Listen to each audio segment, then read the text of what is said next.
ये एक मनोरंजक और आध्यात्मिक कथा है जो स्नान, स्नान और नहाना, नहाना के बीच के अंतर को समझाने का प्रयास करती है।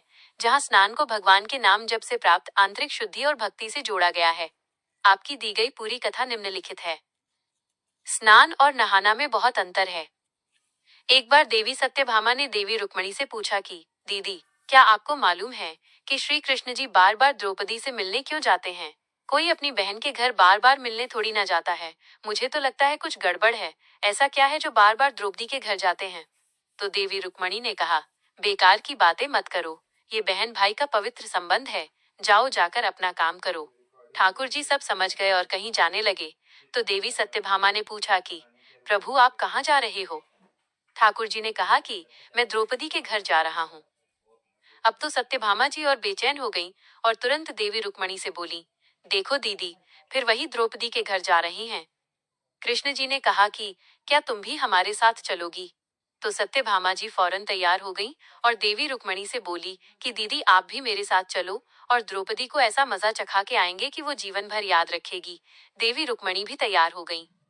जब दोनों देवियां द्रौपदी के घर पहुंची तो देखा कि द्रौपदी अपने केश संवार रही थी। जब द्रौपदी केश संवार रही थी तो भगवान श्री कृष्ण ने पूछा, द्रौपदी, क्या कर रही हो? तो द्रौपदी बोली, भैया, केश संवार के अभी आई। तो भगवान बोले, तुम काहे को केश संवार रही हो? तुम्हारी तो दो दो भाभी आई हैं, ये तुम्हारे केश संवारेगी।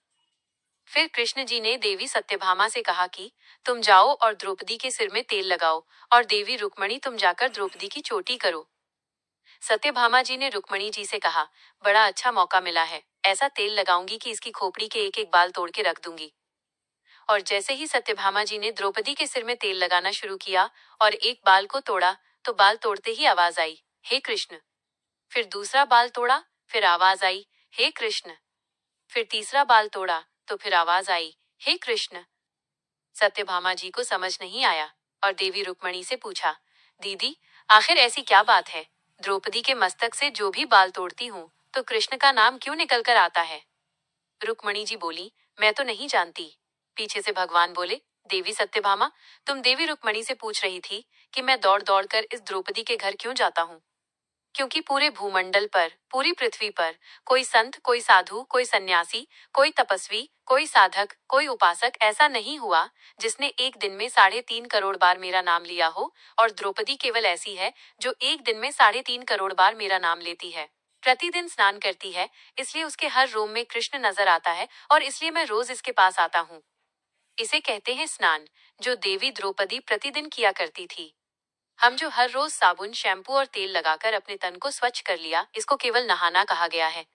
स्नान का मतलब है, हमारे शरीर में 3.5 करोड़ रोम छिद्र हैं। जब नारायण से पूछा गया, ये 3.5 करोड़ रोम छिद्र कर्मों के दिए गए हैं?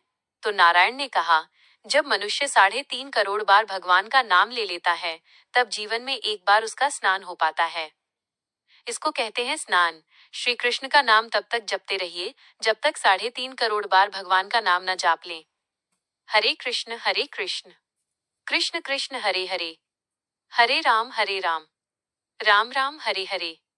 यह कथा बताती है कि वास्तविक स्नान शरीर की सफाई से नहीं, बल्कि आत्मा की शुद्धि और अखंड भक्ति से जुड़ा है, जहाँ शरीर का प्रत्येक रोम छिद्र भगवान के नाम का जप करता है।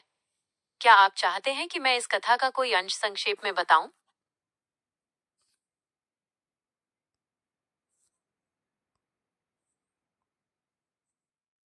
इससे पहले मैं हनुमान हूं, मुझे इग्नोर मत करना। तुम इस वीडियो को लाइक करके चैनल को सब्सक्राइब करो, तुम्हारा हर काम सफल होगा। और जाते जाते कमेंट में मेरे प्रभु श्री राम का नाम